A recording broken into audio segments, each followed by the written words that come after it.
Hello people, I am Jaby Koay, joined by ACHARA KIRK. Hi guys. And we are finally going to do our spoiler discussion for Avengers Endgame. This is going to be full-on spoilers, so if you haven't seen the movie yet, it will get totally spoiled for you. So I strongly recommend you don't watch this if you haven't seen the film yet. Okay, so here we go. It's a 3-hour film and there's so much to unpack here. I'll start out with saying that I absolutely love this movie. Yeah. It went immediately into my list of favorite films. I came out the theater just so happy, and I don't remember being that happy since watching Whiplash. Whiplash, for those of you who don't know, is my all-time favorite film, at least right now. I don't remember the last time other than Whiplash that I felt this happy watching a movie. It was just so good. They covered all their bases. They set up things I didn't even realize they were setting up, and then they paid it off. It didn't just pay off things within its own film, it paid off things from all the previous installments. Yeah. We're talking, what, 11 years of films here? Yeah. 22 movies? I'm like, how they were able to bring all this together as effectively as they did, I'm just like, applaud. I wake up applauding them in my brain. I'm like, how did they freaking do this? We've seen it twice now, and the second time we watched it was in 3D. Thank you to Real D 3D, first of all, for inviting us to that influencer screening. I thought that in 3D, it made the movie even better. It was way more immersive, for sure. There were little things that I picked up on that I wouldn't have otherwise. When Tony Stark was in space and just the way his ship popped out from the background of the galaxy or whatever, the stars in the background, I was like, wow, that's really neat. You see Thanos in his armor, and his armor just had this shininess to it that was more apparent that I didn't notice the first time around. It made the CGI look even nicer. There were so many little things when Thanos first rains hellfire on the Avengers main base after Ant-Man was like, oh my gosh, I think it worked. That whole thing. When you see the missiles going past the camera, it looked so much more lifelike. If you haven't seen this in 3D, if you haven't given 3D a chance in a while, I strongly recommend taking a chance on Avengers Endgame in 3D. Real D 3D. It is so beautiful. The movie's beautiful already, and then Real D 3D just takes it to a whole new level. I'm not BSing you. This is not a sales pitch. Like, Real D is not paying me to say this. I genuinely mean this. Like, as I was watching it, I'm like, wow, this looks so much nicer than the first time I saw it. Having watched it twice, it's given me a chance to like really reflect on how I feel about it. And the second time watching it, usually I'll find things where I'm like, yeah, I guess that wasn't as cool the second time. But everything I felt the first time, I felt the second time. Yes. So before I like keep hogging this mic, I'm gonna give you a chance to express some of your thoughts about this. I loved this movie as well. It paid everything off really well, but most importantly for me, I think it just gave us more of an opportunity to see these heroes as real people, as characters with great character arcs and failings and trying to overcome their difficulties and where they failed. And I think they did that really well. And there was just some stunning acting all around. Yeah, that's the thing. I mean, yeah. The first time I watched it, I cried in different parts of I was gonna say throughout, but that's not really true. It's like I cried in different areas. Yeah. Not full on crying, right? It was just like I got emotional when Ant-Man, because he goes, you know, I was in there for 5 hours and you know, she was supposed to pull me out, and he's trying to talk about his girlfriend, and he can't quite say it. That she's gone. That she's gone. It's so raw. Yeah, he's so just like, he's dying inside knowing this, and it's killing him. And the way that Paul Rudd played that, I was just like, whoa, he's making me choke up. And when he sees his daughter, who's grown up, the way he's playing it, like I had no idea he could make me feel things the way he made me feel. Yeah. When what's his name sees that phone, Hawkeye, I can't remember the actor's name for the life of me. Jeremy Renner. When he sees the phone and his voice is like he can barely speak, at realizing that his wife's back. Yeah. Like those things just touched me so much. It's really smart of them to have made this more of a family drama because we all love the epicness. But now this is very epic, but it's also very focused on just the family aspect. You've got Iron Man and his new family, the family of the Avengers, Hawkeye's family. Family is something that we can all understand. We can really hook into that and get emotional about it. One of the things that you're touching on there that was allowed to happen here was because of its length. It was a 3-hour movie, and initially I think we all were like, gosh, like, really? It's 3 hours? The first time I watched it and the second time I watched it, those 3 hours flew by. I didn't even feel the 3 hours, and the reason why is because I was so emotionally invested in everything happening that when it was taking its time, I was happy it was taking its time. I feel like, on some level at least, the directors were emotional about parting with Tony Stark because they gave him this moment at the very beginning where he like lays down because he's so tired and he's been in the ship for what, 21 days or whatever, and it took its time there, and I was like, wow, this is really interesting that it's taking its time. And I felt in that moment, I'm like, gonna die. And I felt sad. It's like I felt all kinds of emotions just seeing him lay there, and he looked frail. Nebula puts him against the chair, and it's like I thought that was really sweet, the way that whole relationship developed. I would have almost liked to have seen what was going on during those 21 days just between them. You got a sense of it, right? Yeah. There was a lot of like random game playing. I liked that. Yeah, it was cute. I thought that was cool. Most of whatever complaints I had in previous Marvel installments were resolved here, except for one thing, and that was during the Captain America versus Captain America fight. Like, I lost my shit like everybody else did during that fight. That was so cool. Just seeing that possibility, seeing that happen, and just the boldness of it, the ambition of it, I'm like, this is awesome. But then it did this really choppy editing and stuff where I'm like, oh man, I can't appreciate this fight scene. I feel like the editing did a disservice to the fight choreography. It was very, very choppy. Yeah. That's not true of the other fights in the movie. So what I'm imagining happened there is that they had to like determine where to tactically put their money. And it was like, do we put more money here in this Cap versus Cap fight, or do we put more money on this end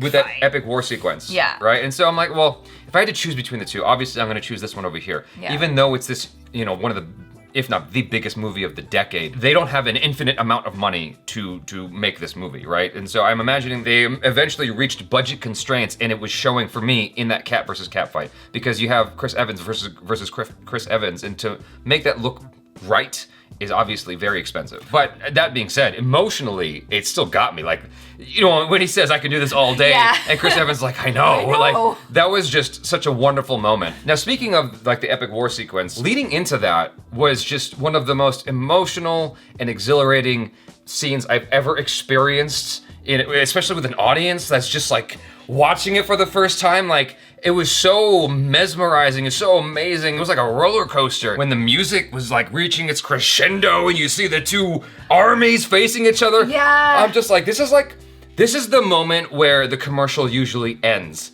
and you don't get to see what happens. And I'm like, no, but now we're finally seeing what happens. And the way they executed that whole war sequence was mind-blowing. Yeah. I was really afraid, like, because it's, there's this emotional investment in what's happening, and you're seeing all the heroes and all the villains, and I'm thinking, this is gonna be a mess. Like, there's no way. There's no way you can make this, like, you can pay off what you're building up here, Yeah, and there's so many as well, and they got everyone. Right, just the way it was shot, the way it was choreographed, the fight scenes. I was floored by how they did the Thanos fight scene, because I'm thinking in my head, I'm like, this guy, he's not real. It's a CGI character, and yet I feel invested in this fight scene that's going on with these characters. The way they shot that whole sequence at the end, where they really gave everybody their screen time. I think that's the great thing about it being 3 hours as well, is you never really felt, or at least I didn't, that various storylines were rushed. I felt like everyone got their due justice. Right. At least for the original Avengers team. Right. There was this one moment in the film that made all the ladies cheer, which is when you see all the female characters coming together. And I thought that was a little bit funny, and it happened in the previous Avengers as well, Infinity War, where you saw all the females coming together. I'm like, yeah, so it just so happens that all of them are at the same place at the same time. Oh, okay. But okay, I know that you found it a little bit cringy, and just a tiny bit. Yeah, and I get it. It is a little bit of fan service and virtue signaling and whatnot. But you cannot deny that the way they shot that looked freaking cool. It looked great. The way it started on a few of them, and then more and more of them joined in, and they're like, we got you, boo! Yeah. Let's go! This relay race is on! Right, no, the compound camera movement was incredible. I liked that. I like the movement. I mean, the Russo brothers are, But the thing is, the reason why I didn't really care for it is because I already felt girl power by the time that happened. That's true. Multiple times over. When Peppa shows up and she's fighting side by side with Tony, I was already like, whoa! That was so cool. I was not expecting her to show up. Well, yeah, I mean, that was one of the things I was talking about, where they set this up and you didn't realize they set it up. Yeah. And then it comes back, you're like, oh wow, I didn't even think about that at all. There was this standoff between Scarlet Witch and Thanos, and I was like, that right there for me was like incredible female power, because she had Thanos so scared that he asked for Hellfire, because he was being pulled apart, his armor, that whole stuff. So Scarlet Witch looked badass. I remember feeling I liked Infinity War, but part of me felt a little bit underwhelmed in watching it. I'm like, okay, this was this was good, but it was just after Black Panther. And I remember the exhilaration of Black Panther and how amazing it felt. Walking out of that movie, it was great. But then walking out of Avengers, I'm like, okay. It's a good movie. Well, it did all the things I thought it was gonna do. It was unexpected that Black Panther was turned to dust and Spider-Man was turned to dust. Like, all that stuff was unexpected, but, you know, it was just like, okay, well, that happened. I felt like that war sequence on Wakanda was a little bit underwhelming, and I'm like, why does it feel so small? It feels small for some reason. And then here, obviously, like, they were saving it for this. Right. Where you see every freaking buddy with all the portals and everyone's coming through the portals. I'm like, oh my God, they're just the sheer size of it. The movie really earned it, is the thing. It's like, by the time we got there, we've been through so much. And can we talk about Fat Thor? I love Fat Thor. I love Fat Thor. Fat Thor was my favorite character in the whole movie. I saw some articles online criticizing like how it's using, you know, the fat jokes and poking fun at fat people. I'm like, whatever, man. Like, I just liked how he was a broken man. Yes. He was super broken, and when he came back, he was still Fat Thor. But he still kicked ass, and that's what Exactly. I appreciated. At the back of our minds, all of us were thinking, okay, well, he's joined the team now, and they're gonna go and sort everything out. So, yeah, he's gonna work out and lose weight, and by the time the epic battle comes around, he's gonna be like fighting shape Thor. Yeah. But instead, he's just like this badass, bigger Thor, proving that actually he doesn't need to look a certain way to have that power. That power is within him, and it was within him all along. It's probably more closer to what Vikings looked like anyway. True. For me, it was a testament to just his acting. Yeah. I mean, Chris Hemsworth's acting, I've only recently realized how much I adore him as an actor. Yes. I mean, like, I was thinking about it just this morning because I went to an audition where I had to pretend I was a dad and was a baby who was not. It's like, it's not really a baby, it's a doll. And as I walked into the audition feeling funny, I'm like, well, Chris Hemsworth was acting opposite of what the hell ever it was when he was acting with Rocket and crying. I'm like, well, if he can do that, surely I can pretend this baby's a baby. Yeah. Right? He was tearing up talking to Rocket, and in my brain I'm going, there's no Rocket there. Well, whatever is there is not Rocket. If anything, it was like a cardboard just for representation. That just shows his amazing commitment as an actor to be able to constantly be in that emotional state while saying these funny lines. It's like, I totally am from the future, but he had such commitment in the line. It's like, the reason why that was funny was because we believed him. Yeah, and I have to say that scene with his mom was one of my favorite scenes. That was one of your favorite scenes despite you not liking her English accent. Exactly. I thought it was fantastic. I mean, her acting's great. Yeah, her acting's great, yeah. Renee Russo's acting's great. Her accent at times was a bit iffy, but I forgave that because the scene was beautiful. To have that moment, to be able to go back in time to see your mother, who you love dearly, like, it's making me tear up just talking about it. Right. And having her be like, I see that you're in trouble and let me help you through this. And she really did. He came out the other side and was Thor again. I loved Thor's storyline. Yes. I loved Chris Hemsworth's acting. Everything with Thor just made him my favorite character in the movie. And I just think it was interesting that they decided to take it that direction. Well, because the whole time he's been Thor, the perfect man. Right. And now he's like, I'm just a dude. Right. I've got problems too. I mentioned earlier that I cried, in different parts of the film. The part that had me cry in both viewings was Iron Man's death. Oh, gosh. Both instances. The first time I watched it, and Iron Man takes the Infinity Stones. I knew what was coming. Even just like from the look between him and Doctor Strange, I'm like, oh God, is this it? Yeah. He gets the Infinity Stones and he's got it in his hand. I was already getting choked up because I'm like, this is it. He's gonna go. He's gonna go. I feel it. This is where the ship hits the freaking iceberg. And then he does it. He snaps his fingers and then he comes out of it. It hits the wall and I'm like, oh God, oh God, oh God. Yeah. It was like watching a friend die. It was so horrifying and so upsetting for me, even though, like, we all knew that Robert Downey Jr. was on his way out, but he played it with such commitment. It was so real. Like, obviously he's a great actor, and he couldn't even speak. Like, he couldn't say a single word because he was so destroyed from the Infinity Stones. And then, like, his light goes out. Like, all the little things, the Spider-Man coming back and being like, Mr. Stark, and like, it was the reverse from Infinity War, and then Pepper coming in, and it's just all of the things. I loved it when Pepper came in, because you get that really sweet moment between the two of them, and she's like, we're gonna be fine. Yeah. Like, shit. Just I can't. I'm still emotional just even thinking about that. It's such a real moment because it's a human moment as opposed to it being like, oh, this is a superhero moment. This is like, no, this is a husband and a wife, a father and a mother, and she's saying like, you can go now. Yeah. I mean, and all of that was really earned because the movie spent time letting you get really connected with each of the characters. It didn't rush through anything in the film. And yet, even though it didn't rush, it didn't feel like it wasted any time. No. Everything was very poignant and there for a reason, and it was all at the service of the story. In most of the time, for me, it just like emotionally was one of the most satisfying films ever. Yeah. I had to hold back cry. I was like, because like I was wearing the 3D glasses and I'm crying. I'm like, oh my I gosh, can't my 3D see. glasses got all foggy. Yeah, me I was too. crying so much. I was like, I can't see anything. I can't. Oh god. And there was like this really big dude in front of me, and he was crying. I'm like, man, if he's crying, we're all fucked. Like, we're all going. Because you associate big guys with being tough. Yeah. You know? It's like. Yeah, I heard him like choking. I heard people choking all around me. I'm like, god damn it, y'all are choking. I heard people sobbing in the first screening we went to watch. I thought it was you. It was me and Courtney. Yeah, Courtney was next to me. I heard her really. Yeah, we were both.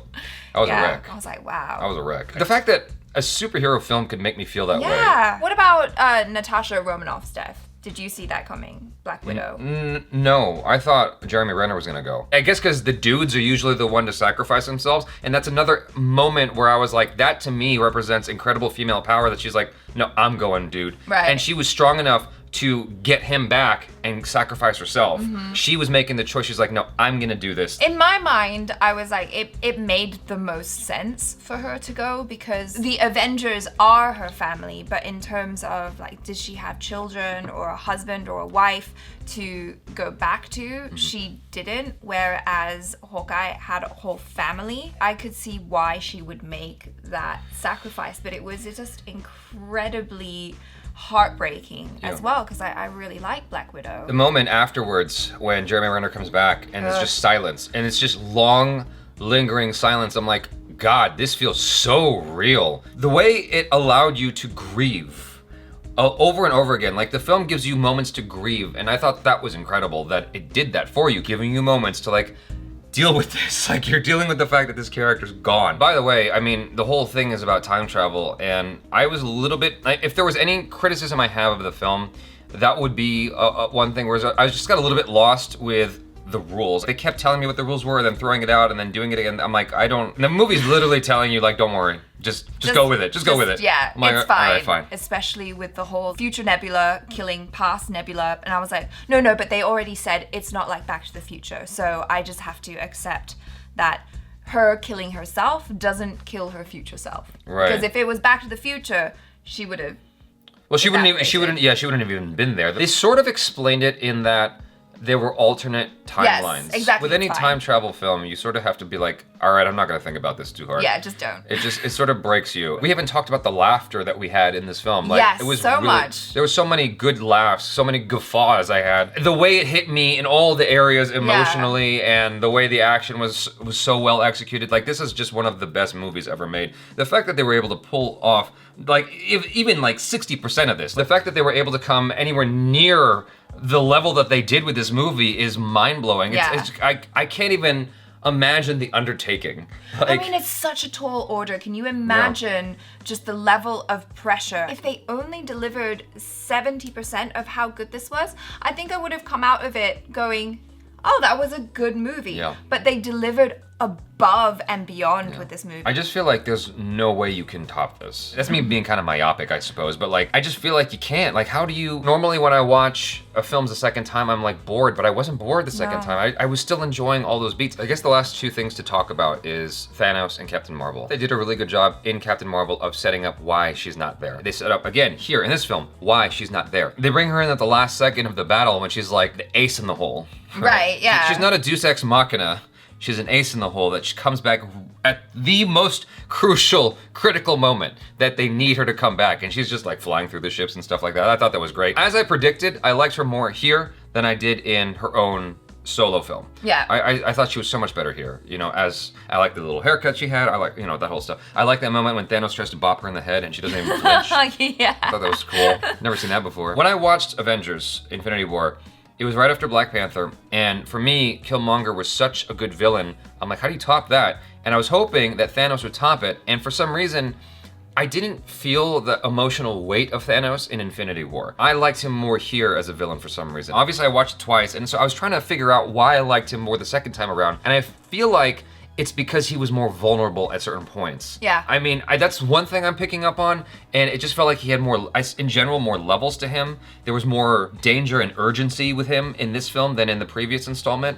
Yeah. I'm just trying to figure out, I haven't quite fully formed my reasoning why I liked him more this time around. I just did. And one of the great things, before I forget, is that this film kept raising the stakes. Yes. You don't expect it to happen. When Hulk tries to get the time stone from the Ancient One, then you realize, oh shoot, like this isn't all going, easy peasy according to plan. Like they've got things getting in their way. Tony, he's about to walk out with the stone, and then Hulk barges through the door from the stairway. He's like, I don't like stairs. And then Loki runs off with the thing, and the whole audience is like, oh my, like the whole audience felt like, that's how you know the movie's got you by the frickin' throat, is when the whole audience freaks out at the notion of Loki taking this thing and just vanishing. Yeah. He's like, I'm outies.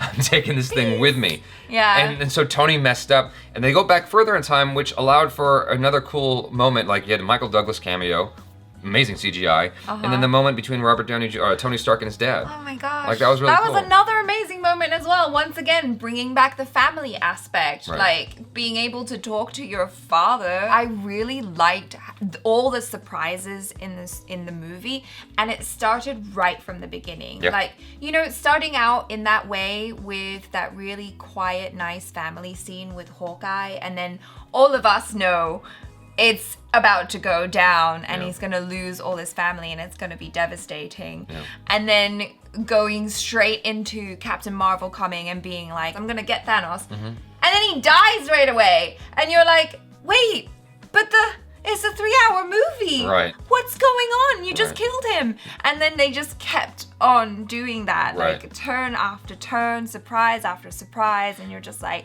Okay, the whole audience collectively was like, whoa. When Thor takes his head off, everyone was like, whoa. And then we're like, well, I guess that's the end of the movie, right? Because it cuts to black. And then to be so bold as to go 5 years later, everyone was like, what? Well, what made that so cool was how it took its time, showing you these words, just to really impress upon you, like, yo, like. And I loved seeing how that affected each of the characters. And we talked at length about how that affected Thor, but seeing how that affected Black Widow, and it just kind of made her desire bringing everyone back so much more because she had more purpose. Iron Man being able to have that family, because he came out the best after the first snap. He has so much more to live for now. Right. And everyone else lost. That's what makes it so emotional, though. Yeah. It's like he's giving up everything so everyone else can have everything. Exactly. That's why it's so heartbreaking. The kiss at the very, very end of the movie, I thought was one of the sweetest kisses I've seen on screen. They did a very sentimental, very old school kind of kiss, very gentle, and then it cuts to black at the perfect moment. And it's like, wow. The last thing I'm gonna say is I really liked how Chris Evans performed as an old guy. That could have went south very, very easily. And I was actually impressed. Yeah, he was totally believable. His movement, like, I forgot to mention, I love the soundtrack in this. Every time they used soundtrack music, like not movie score, but soundtrack music, I thought they were perfect choices. Yeah. Like when Hulk walks up, Ant-Man has his taco and all the stuff flies out of it. Hulk walks up with his tacos and gives it to Ant-Man, and there's this music play. I don't know what that song is, but then it cuts to Hulk's in the back of the truck that's dragging on the concrete. Whatever that song was, I'm like, this is such an awesome song. Like anytime they had soundtrack music in there, I was like, this is a beautiful song to use. I'm so glad they did this. So the acting, the action, the way it's shot, the music, the characters, the arcs in the story, all around, it's like, this is just one of the most solid movies I've ever seen, ever. So very, very happy. And I hope you all loved it just as much as we did. If it's not obvious already, I mean, this is getting a straight up 5 out of 5 Jaby heads. You guys, those are all our thoughts. Thanks so much for listening to us rant about this film. And I want to hear your thoughts on our thoughts, your thoughts on the film in the comments below. Do subscribe if you haven't already. Hit the bell icon so you get notified every time we drop a new video. Check out our other reactions, reviews, short films, vlogs, interviews. I am Jaby Koay. This is ACHARA KIRK. Peace out.